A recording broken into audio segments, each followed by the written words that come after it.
जिस प्रकार की बातें इंडी गठबंधन और कांग्रेस पार्टी कर रही है वो चोरी की बात नहीं है, जो एक पुराना स्लोगन है, चोर मचाए शोर। वास्तविक अर्थों में आज विदेशी भारत विरोधी शक्तियों के साथ हॉबनॉबिंग के शक के दायरे में तो कांग्रेस और इंडी गठबंधन के लोग पहले से ही थे। विदेश में जाकर भारत विरोधी एनजीओ और भारत विरोधी नेताओं से मिलने के प्रमाण तो राहुल गांधी जी के पहले से ही थे। 6 मार्च 2023 को सीधे विदेश के भारत में हस्तक्षेप की गुहार लगाते हुए आप पहले देखे जा चुके हैं। अब विदेशी घुसपैठियों के द्वारा भारत के लोकतंत्र पर डाका डालने का यह प्रयास इंडी गठबंधन के द्वारा किया जा रहा है। देश को बहुत सचेत और सावधान रहने की आवश्यकता है।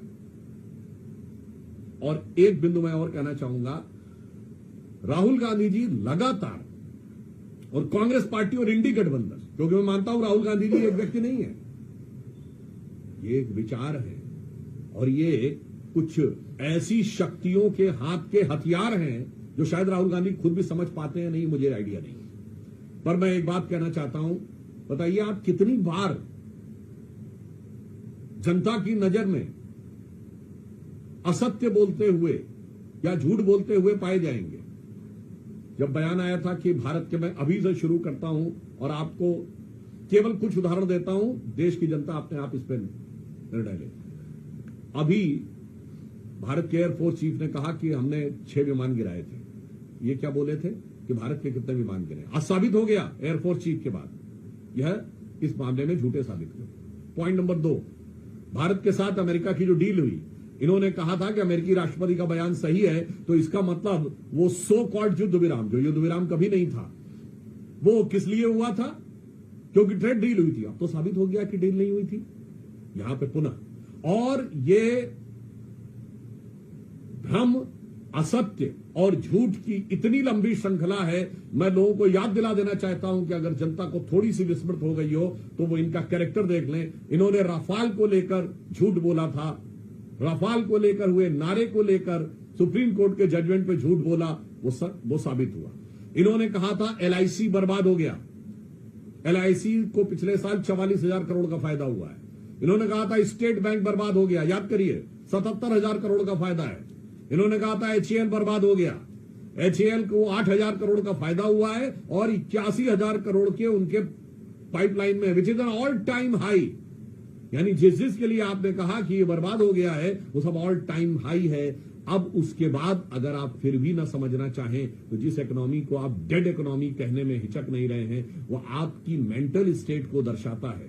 और भारत के बारे में जो इन्होंने सेना के बारे में कहा, एयरफोर्स के बारे में कहा, आर्मी के बारे में कहा, एचएएल के बारे में कहा, एलआईसी के बारे में कहा, एसबीआई के बारे में कहा और हाल ही में ऑपरेशन सिंदूर के बारे में जो कुछ कहा वह निरंतर असत्य और झूठ साबित हुआ।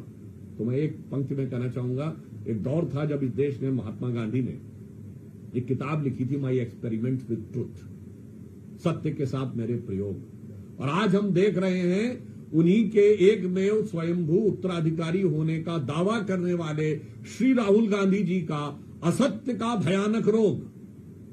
मैं माई एक्सपेरिमेंट विद अनट्रूथ इसलिए नहीं कह रहा हूं क्योंकि माई एक्सपेरिमेंट विद अनट्रूथ भी एक किताब है जो माइकल एंडरसन की लिखी हुई है, मगर यहां पर अगर आप देखें तो that was my experiment with truth and this is a disasters experiment with untruth. वहां महात्मा गांधी थे जो सत्य के साथ प्रयोग था, यहां असत्य का भयानक रोग है।